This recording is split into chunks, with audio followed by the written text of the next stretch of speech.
ত্বকের উজ্জ্বলতা বাড়ানোর অনেক প্রসিডিউরের কথা আপনি বলেন, এখন একটু জানবো যে আসলে ত্বকের মধ্যে কেন আসলে দাগ পড়ে বা অনেকের পিগমেন্টেশন হয়ে থাকে, মেলাজমা হয়ে থাকে, সেটি কেন হয়ে থাকে? ত্বকের মধ্যে দাগ পড়ার মেইন কারণ হচ্ছে মেলানিনের প্রোডাকশন বাড়া। আর মেলানিনের প্রোডাকশন বাড়ার মেইন যে কজটা সেটা হচ্ছে যখন আমাদের স্কিনের মধ্যে ইনফ্লামেশন হয় বা যখন স্কিনের মধ্যে অতিরিক্ত সান এক্সপোজার হয় বা স্কিনের মধ্যে এমন কোনো কেমিক্যাল ব্যবহার করা যেটা স্কিনের জন্য সুইটেবল না।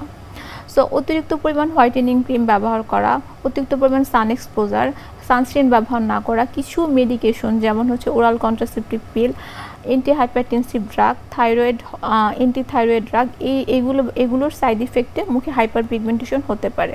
এছাড়াও যাদের হরমোনাল বিভিন্ন ধরনের ইমব্যালেন্স আছে, যেমন thyroid disorder, polycystic ovarian disease, তাদের ক্ষেত্রে দেখা যায় যে স্কিনে এই হাইপার পিগমেন্টেশনটা হয়। তবে ইদানিং যেসব পেশেন্ট হাইপার পিগমেন্টেশনের পাই তার মধ্যে ম্যাক্সিমামই হচ্ছে হোয়াইটেনিং ক্রিমের সাইড ইফেক্টে তাদের মুখে হাইপার পিগমেন্টেশন পড়ে।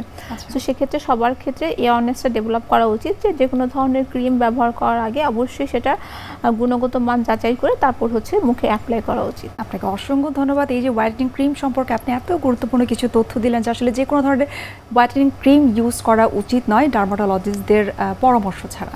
অসংখ্য ধন্যবাদ, শুভকামনা রইল এনটিভির পক্ষ থেকে।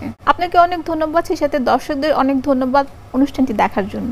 সুপ্রিয় দর্শক, এতক্ষণ আপনারা দেখছিলেন এনটিভি নিয়মিত স্বাস্থ্য বিষয়ক আয়োজন স্বাস্থ্য প্রতিদিন অনুষ্ঠানটি। আজ আমরা কথা বলছিলাম ত্বকের উজ্জ্বলতা কিভাবে বাড়ানো যায়। সুপ্রিয় দর্শক, এই পর্যায়ে চলুন আমরা দেখে নিচ্ছি আমাদের আগামী পর্বে কি থাকছে।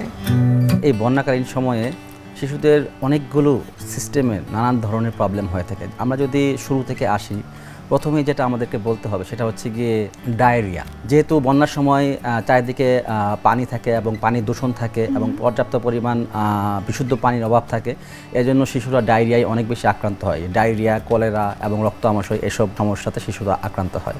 তারপর যদি আমি আসি, তাহলে এটাও খাবার এবং পানিবাহিত রোগের মাধ্যমে ছড়ায়, সেটা হচ্ছে টাইফয়েড। টাইফয়েডের কারণে, টাইফয়েড ইনফেকশনের কারণে শিশুদের জ্বর, পেটের পীড়া এসব সমস্যা দেখা দিতে পারে। বিশ্বের যে কোনো প্রান্ত থেকে যে কোনো সময় এনটিভি জনপ্রিয় অনুষ্ঠান স্বাস্থ্য প্রতিদিন দেখতে আপনারা ভিজিট করতে পারেন আমাদের পূর্ণাঙ্গ পোর্টাল www.ntvbt.com।